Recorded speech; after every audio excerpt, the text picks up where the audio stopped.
नमस्कार दोस्तों, फिर एक बार से आपका स्वागत है एग्जाम साथी 1.0 यूट्यूब चैनल में। आज हम जो चर्चा करेंगे वह होगा विषय हमारा पीएम धन धान्य कृषि स्कीम। यह स्कीम अभी रिसेंटली केंद्रीय बजट इंट्रोड्यूस किया गया है।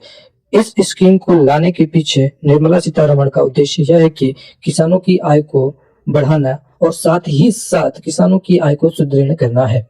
इस योजना के तहत निर्मला सीतारमण ने किसानों को टारगेट किया है और इससे किसानों की आय बढ़ेगी, साथ साथ एक फिक्स इनकम कृषि से किसानों को होगा। इसलिए पीएम धन धान्य कृषि स्कीम निर्मला सीतारमण द्वारा इंट्रोड्यूस किया गया। तो इस स्कीम में हम पूरा चर्चा करेंगे कि प्रधानमंत्री धन धान्य कृषि योजना है क्या। हम इस सीरीज में योजना के उद्देश्य, उसके महत्व और लाभार्थियों का परिचय कैसे किया जाए, इसके साथ साथ ही इस योजना के सुझाव, नकारात्मक और सकारात्मक पहलुओं पर भी चर्चा करेंगे। तो सबसे पहले बात करते हैं कि प्रधानमंत्री धन धान्य कृषि योजना का उद्देश्य क्या है। तो इस योजना का उद्देश्य किसानों को वित्तीय सहायता उपलब्ध कराना, साथ ही साथ कृषि के विकास को प्रोत्साहन करना है।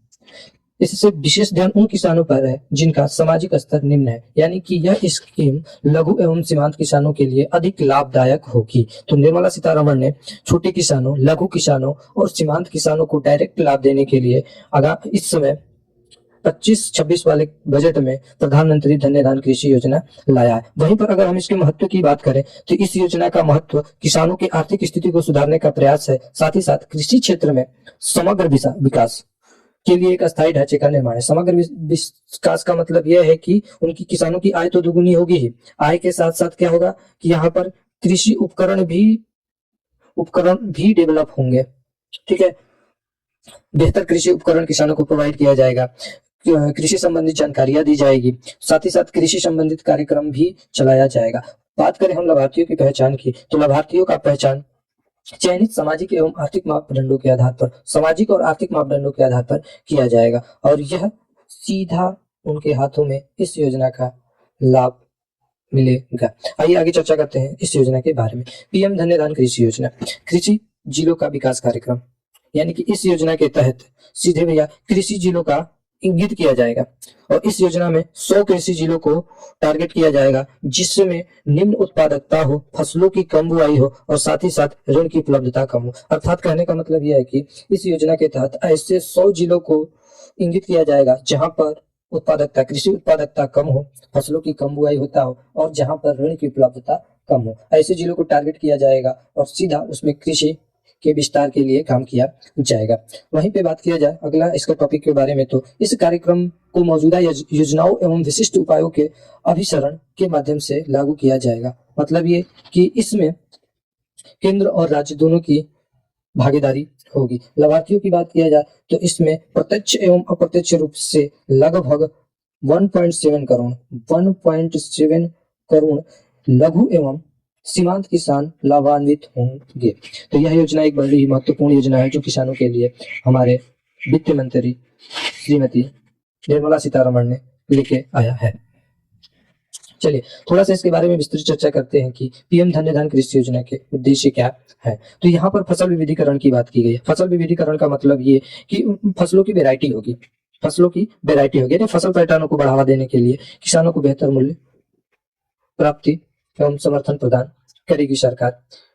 और वहीं पे अगर इसके दूसरे उद्देश्य की बात करें तो टिकाऊ एवं जलवायु लचीली खेती की जाएगी। मतलब ये कि जहां पर जलवायु जैसी है और जो कृषि उस जलवायु के लिए उपयुक्त है उसी खेती को बढ़ावा दिया जाएगा। मतलब कि अगर जहां पर ज्यादा वर्षा हो रही है तो वहां पर ज्यादा पानी वाले फसल ही उगाए जाएंगे और जहां पर कम वर्षा हो रही है वहां पर कम पानी वाले फसल उगाए जाएंगे। इससे क्या होगा कि हमारे फसल क्या होंगे, अच्छे होंगे और जलवायु लचीलेदार कृषि विकसित होगी। तो इस योजना का उद्देश्य यह है कि फसल विविधीकरण यानी कि फसलों की वैरायटी पर भी ध्यान दिया जाएगा, साथ ही साथ लचीलेदार जलवायु वाली खेती पर भी ध्यान दिया जाएगा।